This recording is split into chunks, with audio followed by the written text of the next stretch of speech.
Uplifting songs, but with a serious message. Youngsters and adults were to Soweto school to mark the anniversary of the 1976 student uprising against the apartheid regime. Hundreds died in the protests against the imposed teaching of Afrikaans in black schools. They were a turning point in the fight for freedom.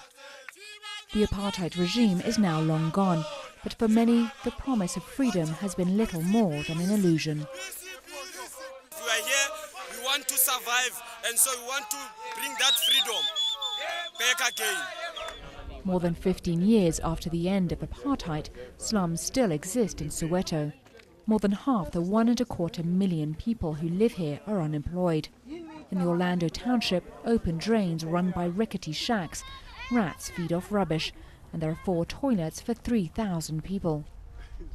We don't have electricity, and this water around here is not good because always the pipes are not good.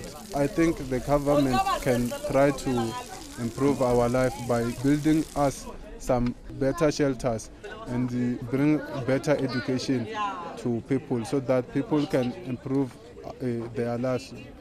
The World Cup has brought no visible benefits to this slum, located just a few kilometres from the brand new Soccer City Stadium.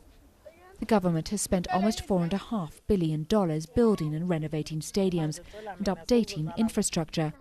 Money many here feel should have been better spent.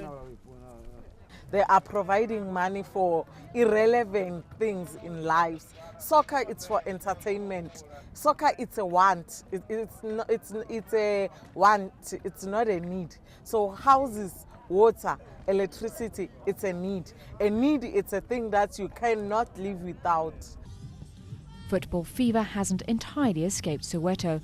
Hundreds gather to watch Brazilian coaches give children from some of the poorest townships a taste of South American flair. But even here, the football-crazy kids know the World Cup euphoria may not last.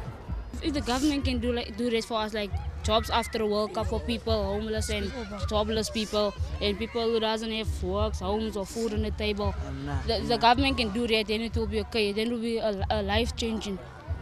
For the moment, that's a big if.